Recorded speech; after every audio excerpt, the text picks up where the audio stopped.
ಕೈ ತೊಳೆಯೋದಕ್ಕೂ ನೀರೇ ಬೇಕು, ಮಣ್ಣಿಗೆ ಹಾಕೋಕ್ಕೂ ನೀರು ಬೇಕು, ತಿರ್ಗಿ ಇಲ್ಲಿ ಮಾಡೋದಕ್ಕೆ ನೀರು ಬೇಕು, ಬಟ್ಟೆ ಒಗೆಯಕ್ಕೆ ನೀರು ಬೇಕು, ಸ್ನಾನಕ್ಕೆ ಬೇಕು, ಅಡುಗೆಗೆ ಪ್ರತಿಯೊಂದಕ್ಕೂ ನೀರು ಇದ್ದೇ ಇರಬೇಕು. ದಿವಸಕ್ಕೆ 15 ಸಲ ಹೋಗ್ಬೇಕು ನೀರಿಗೆ, 15 ಸಲ 10 ಸಲ ಹೋಗ್ಬೇಕು.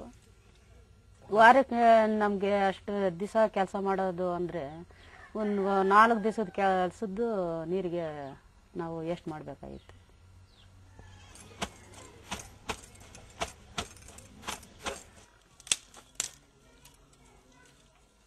ನೀರು ತರಬೇಕು, ಪಾತ್ರೆ ಎಲ್ಲ ಉಜ್ಜಬೇಕು, ತಿರ್ಗಿ ಹಂಗೆ ಕಸ ಕಡ್ಡಿ ಎಲ್ಲ ತಳ್ಳಬೇಕು, ಮೇಕೆ ಮೇಯ್ಸ್ಕೊಂಬರ್ಬೇಕು. ಈ ಬಾಣಂತಿಗೆ ಅಡುಗೆ ಮಾಡಬೇಕು. ಬಾಣಂತಿನ ಕರ್ಕೊಂಬರೋವಾಗ ನೀರಿಗೆ ಅವಾಗ ಕಷ್ಟ ಇತ್ತಲ್ಲ. ಮೊದಲನೇ ಸತಿ ಒಂದು ಸತಿ ಕರ್ಕೊಂಬಂದಾಗ ನೀರಿಗೆ ಇನ್ನೂ ಇದ್ದು ಕಷ್ಟ ಆಗಿತ್ತು.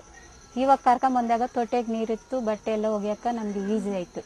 ಇವಾಗ ಮಗುಗೆ ಸ್ನಾನ ಮಾಡ್ಸೋಕ್ಕೆ, ಬಟ್ಟೆ ಒಗೆಯೋಕ್ಕೆ ಎಲ್ಲಕ್ಕೂ ಉಪಯೋಗ ಆಯಿತು ನೀರಿದ್ದು. ನಾವು ಬೇರೆ ಯಾವುದಕ್ಕೂ ಉಪಯೋಗಿಸಲ್ಲ, ಕ್ಲೀನಾಗಿ ಇಟ್ಕೊಂತೀವಿ ಅಷ್ಟೇ. ಅಕಸ್ಮಾತ್ ನಮ್ಮ ಮಕ್ಕಳು ಆಡ್ಬೇಕಂದ್ರೆ ಅಲ್ಲಿ ಕುಂದರ್ಸ್ಬಿಟ್ಟು ಆಡ್ತೀವಿ. ಅಲ್ಲೇ ಊಟ ಮಾಡೋದು, ಅವನು ತೊಟ್ಟಿ ಮೇಲೆನೆ ಊಟ ಮಾಡೋದು. ಅಂದ್ರೆ ತೊಟ್ಟಿ ಬಂದ್ಮೇಲೆ ಹೊಟ್ಟೆ ತುಂಬಾ ಊಟ ಮಾಡ್ತೇವೆ ಅಷ್ಟೇ. ಅದು ತುಂಬಾ ಸಂತೋಷ.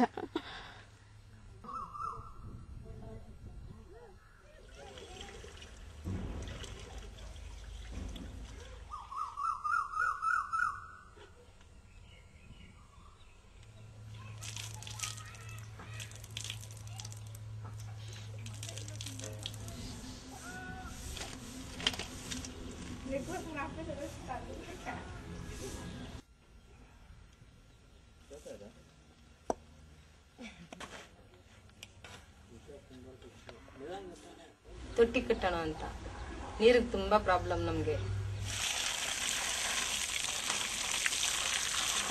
ಆ ಕಡೆ ಸೈಟ್ಗಳಲ್ಲೆಲ್ಲ ತೊಟ್ಟಿಗಳು ಕಟ್ಟಿದ್ದಾರೆ, ಅವ್ರಿಗೆ ಪರವಾಗಿಲ್ಲ. ಒಂದು ಮಳೆ ಬಂದ್ರೆ ತುಂಬಾ ನೀರು ಬಂದಿರುತ್ತೆ, ಒಂದು 15 ದಿನ 20 ದಿವಸ ನೀರಿಗೆ ಏನು ತೊಂದರೆ ಇರಲ್ಲ ಅವ್ರಿಗೆ. ಅವ್ರನ್ನೆಲ್ಲ ನೋಡಿ ನೋಡಿ ನಮ್ಗೆ ಇಲ್ಲಿ ತುಂಬಾ ಪ್ರಾಬ್ಲಮ್. ಈಗ 3 ದಿವಸ ನೆನ್ನೆಯಿಂದ ಕರೆಂಟ್ ಇಲ್ಲ, ನೀರೇ ಇಲ್ಲ ನಮ್ಗೆ. ಅದಕ್ಕೆ ಆತರ ಕಟ್ಟಿಸ್ಕೊಂಡ್ರೆ ನಮ್ಗೆ ಹೆಲ್ಪ್ ಆಗುತ್ತಲ್ಲ ಅಂದ್ಬಿಟ್ಟು ನಾವು ಬಾಧೆ ಇವಾಗ ಗಂಡಸರಿಗೆಲ್ಲ ಬಾಧೆ ಇಕ್ಕಿ ಮಾಡಿಸ್ಕೊಂತ ಇದ್ವಿ ನೀರಿಗೆ.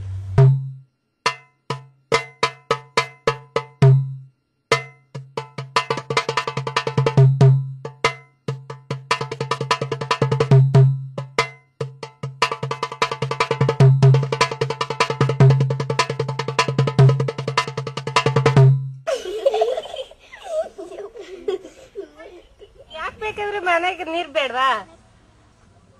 ಏನಕ್ಕೆ ನಿಮ್ ತೊಟ್ಟಿ ಯಾಕೆ ಬೇಕು ಅಂತ ಕೇಳ್ತಾ ಇದ್ದೀರಲ್ಲ. ನಮ್ಮ ಉಪಯೋಗಕ್ಕೆ ನಾವು ಕೇಳ್ಕೊಂಡ್ರೆ ನಮ್ಗೆ ಅಲ್ಲ ಒಳ್ಳೇದು. ಮತ್ತೆ